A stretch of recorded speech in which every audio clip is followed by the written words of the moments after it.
Hello everybody, and welcome to another tier list.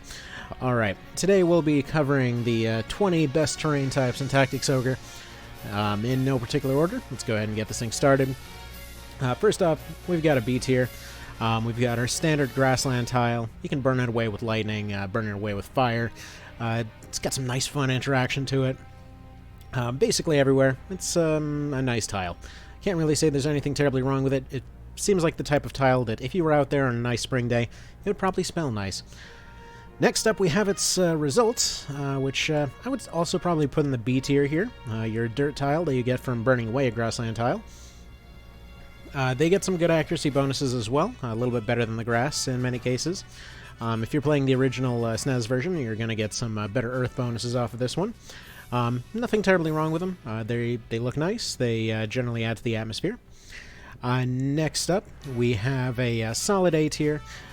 These are going to be your stone tiles. You're going to see them on bridges, you're going to see them on castles, and we actually have a second variant of that right here. Just different variants of the same thing. You get about a 5% difference in accuracy between those two. Everyone loves a good bridge or castle. They look nice. They probably vent away the water pretty nicely. I mean, I'm sure they probably cost a pretty penny to make for the time period that this is all taking place in. And you gotta love the architecture. Alright, next up we have our dirt tiles. We're going to put them in C. I just don't feel like this tile is trying particularly hard. It is just regular old dirt and clay. You also have to see a lot of these tiles over when you're dealing with the Uruzma Canyon map. That one can be particularly annoying on challenge runs, so we're going to go ahead and put that one there. Next up we have another variant on the Grassland tile. This tends to show up in some of the shadier maps. Really nothing too different about it. I just feel like you could probably try a little harder to grow some more grass. Next, we have another kind of swampy dirt tile. You see these in fairly ruined areas, and I would assume they probably wouldn't smell very nice. You see them in the burnt-out remains where Leon and his dragons are hanging out, so we can automatically assume it's probably not going to be a good time there. And actually, on top of that, we have the next tiles you'll see in that area, and that would be your swamp tiles. They give you poison when you step on them. You run into these in the Palace of the Dead as well. They're unpleasant. They generally leave everyone feeling sick, so you know for a fact they probably don't smell too nice. We have two more variants of the dirt and stone tiles here. Now, this particular one, it's once again going to be part of that canyon tile set. We're going to put it down here, since again, it doesn't seem like it's trying terribly hard, but this one up here could be seen as crumbling stone. They did put an effort in at some point. Unfortunately, it just can't last forever. Next, we have some solid A-tier tiles, and that would be your Semi-Aquatic Tiles, or just your plain Aquatic Tiles. So if you happen to have made the mistake of using aquatic units, these are going to be incredibly useful to you.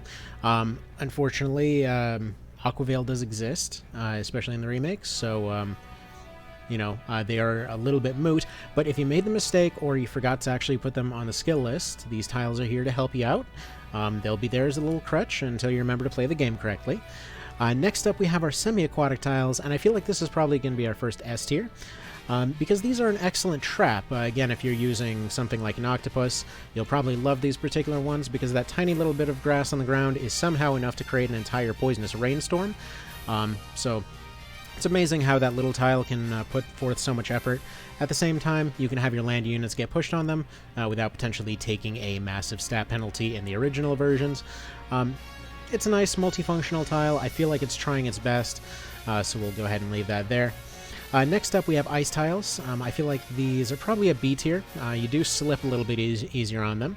They don't give terribly good terrain bonuses, but they do look shiny and nice, and if you're appreciating a good winter, well, they're probably going to be an area that's going to be good for filing your insurance claim. Next up, we have our standard snow tiles. These are going to be an A tier, since unlike the ice, they are going to be an area you can actually step on and maybe hit something. Hopefully enough is packed on there for you to potentially build a snowman. It's just something to consider for your future.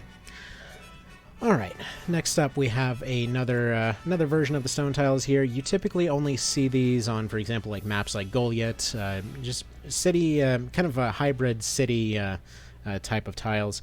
Most of these ones do seem to show up in missions that you really wouldn't particularly want to take part in. For example, the Cressida one, or for example, going through certain parts of the Law route. Usually you don't see these on happy maps, so I'm going to let them go ahead and sit on E tier. They do have some decent bonuses, but they usually don't have a nice story to them. Alright, next we have the S tier tiles here, and that would be some of your tar. Now, tar tiles, they don't have a good accuracy bonus on them. They don't even poison anybody. They are about equivalent to a non-tile as you could really be.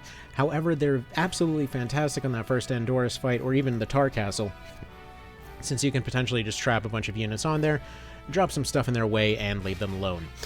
I personally really love these tiles. They slow down movement drastically, and I really can't say anything negative about them. Alright, next we have another D tier tile. That would be lava. You potentially can get lava walking shoes. I mean, legend has it that these shoes actually exist. Up until the One Vision mod came out, I'm pretty sure nobody's ever actually found them in-game, but there you go. You can potentially walk in those tiles. There's almost never a good reason to do so. You know, however, they have a lot of degrees to them, so they will sit in D tier. Next, we have absolutely the highest S tier of terrain tile that's available in Tactics Ogre, and that would be your shortcuts in the Hanging Gardens. These are unique in that you step on them, you get a little cutscene, they'll open a door, and your day suddenly gets better. Alright, and next we have our first and last and only F tier, and that would be that same type of shortcut tile as it appears in the Palace of the Dead, which we can all agree is absolutely the worst. Specifically, this is the one that lets you access the whole rest of the dungeon, which I'm sure most can agree, well, it's just not a place you ever want to go. Anywho, hopefully that clarifies some of the interesting tier mechanics when it comes to the terrain tiles in Tactics Ogre, and I'll be looking forward to any future suggestions. You have yourselves a good one. Take care.